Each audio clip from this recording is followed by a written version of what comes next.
Espiritismo Papo Cast apresenta Doutrina Espírita.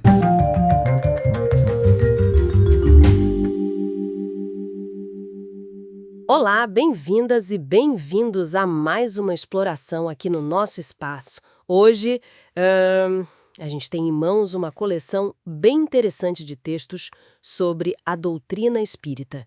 Tem coisa da Revista Espírita, livros do Allan Kardec, enfim, material fundamental. Isso aí, material bem rico mesmo. E a nossa proposta é investigar as ideias centrais desses escritos, sabe? Tentar entender a mensagem principal. Então, qual seria a grande questão, assim, que esses textos do Kardec parecem querer responder? Talvez algo como, sei lá, o que realmente acontece com a gente depois daqui? E como viver melhor sabendo disso? Olha, acho que você pegou o ponto. A resposta que eles constroem começa por uma visão bem particular da existência. A doutrina, ela se apresenta com um triplo aspecto, né? Científico, filosófico e religioso. Triplo aspecto? Como assim? Então, quando falam do científico, é mais no sentido da observação dos fenômenos mediúnicos, que seriam, tipo, a base de fatos observáveis para eles. Ah, os fenômenos como prova, digamos. Isso. Aí o filosófico vai explorar as consequências morais, existenciais disso tudo. O que significa essa coisa da vida, da morte, do sofrimento. E o religioso? O religioso foca mais na reforma íntima, na caridade, buscando uma ligação com os ensinamentos de Jesus, mas é importante dizer, sem os dogmas ou rituais formais de uma religião tradicional. A ideia é meio que juntar tudo isso, sabe? Como se fossem complementares.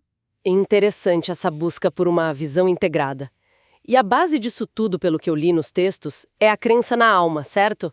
Que ela sobrevive ao corpo. Exato. Sobrevive, mantém a individualidade e segue numa jornada imortal. E tem aquele conceito, como é mesmo? Peri. Vindo de espírito. Isso. Os textos descrevem ele como um envoltório semimaterial. Tipo um corpo fluídico que liga a alma imortal ao corpo físico enquanto a gente está encarnado. Entendi. Seria a conexão, então. É, e ele seria o agente por trás de várias manifestações da alma, sensações. E essa alma imortal, ela não fica parada, né? A ideia de progresso parece ser bem forte ali. Os textos falam muito de reencarnação para isso. Como funcionaria? Sim, a reencarnação é central, vista como uma lei natural mesmo. Através de várias vidas aqui na Terra, em corpos diferentes, situações sociais diferentes, o espírito teria a chance de viver muita coisa, aprender lições, sabe, corrigir erros do passado e, com isso, evoluir, tanto intelectualmente quanto moralmente. E entre uma vida e outra? Ficam entre as vidas físicas. E de lá, segundo os textos, pode rolar comunicação. Ah, a comunicação com o mundo espiritual. Isso parece ser um pilar mesmo, né? E os textos detalham bastante os médiuns, as pessoas que seriam essa ponte. Sem dúvida, é um ponto-chave. E tem uma classificação bem detalhada, viu?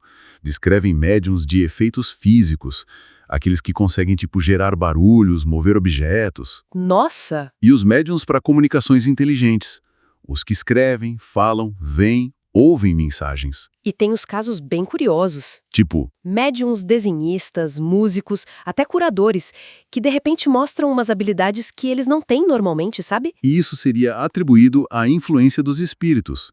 Essa variedade toda era para mostrar o alcance do fenômeno. Mas os próprios textos alertam que não é tão simples, né? Que não é um processo perfeito, falam de interferências. Exato, muitos alertas. A qualidade da comunicação dependeria de um monte de coisa.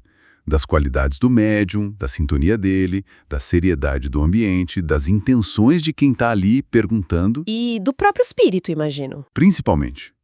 Os textos são bem claros. O mundo espiritual é tão diverso quanto o nosso. Tem espíritos ainda muito apegados às coisas daqui, sabe? Interesses materiais. Outros são mais levianos, brincalhões. E tem até aqueles que poderiam, de propósito, tentar enganar ou criar confusão. Lembro de ter lido um relato que eles mencionam de um espírito tão agarrado com as coisas dele que mesmo depois de morto ficava preocupado com as malas, com leve surpresa. E chega a ser um pouco cômico, mas ilustra bem, né? Como esses apegos continuam. Perfeitamente. Ilustra demais.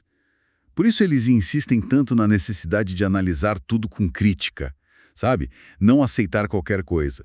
O critério principal, segundo Kardec, devia ser sempre a lógica, o bom senso e se a mensagem tem uma moral elevada. E comparar com os ensinamentos de Jesus, que eles colocam como o dia, né? Isso, exatamente. O foco nunca deveria ser a curiosidade boba ou ficar tentando adivinhar o futuro. O foco é o aprendizado moral.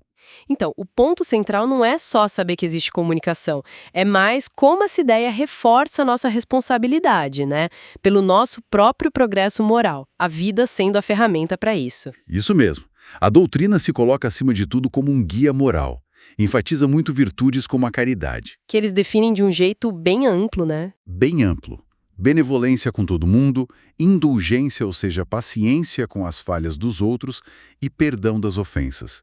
Isso seria a caridade. E, claro, amor ao próximo, humildade. O conhecimento sobre a vida espiritual, no fim das contas, teria como objetivo principal estimular essa transformação interna, essa reforma íntima. E o impacto disso na vida prática das pessoas, segundo os textos, é aí que a coisa pega, né? Onde a perspectiva pode mudar de verdade. Com certeza. O argumento é que entender a vida como só uma parte de uma jornada maior, saber que a morte não é o fim, mas só uma passagem, e que o progresso é constante, isso traria um consolo muito grande para lidar com as dificuldades, com a perda de quem a gente ama. Uma resignação diferente, talvez. Exato. Uma resignação ativa. Não é para ser passivo, mas para aceitar as provas entendendo que elas são necessárias para o nosso aprendizado, sabe? Daria um sentido maior para tudo. A ideia é combater o desespero, a dúvida, o materialismo. Seria uma fé raciocinada, como eles chamam.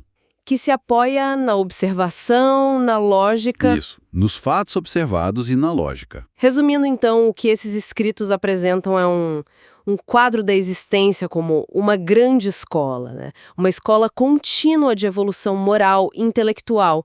A vida aqui na Terra é uma etapa super importante, claro, mas não é a única, e teria essa interação constante entre o nosso mundo e o mundo espiritual, mesmo que a gente não perceba sempre. O cerne é essa jornada de evolução e a responsabilidade de cada um em tocar essa jornada da melhor forma possível, com as escolhas de cada dia. Ninguém evolui pelo outro, né? É individual. Totalmente. E isso, olha, deixa a gente com uma reflexão interessante, partindo dessa visão toda. Se cada experiência, sabe, mesmo as mais difíceis, as mais dolorosas, se elas puderem ser vistas não como um castigo do nada, mas como parte essencial de um aprendizado maior para o espírito imortal, como isso poderia talvez redefinir o jeito como a gente encara os desafios, o sofrimento, as perdas, que, bom, todo mundo encontra no caminho. É uma boa pergunta para se pensar mesmo.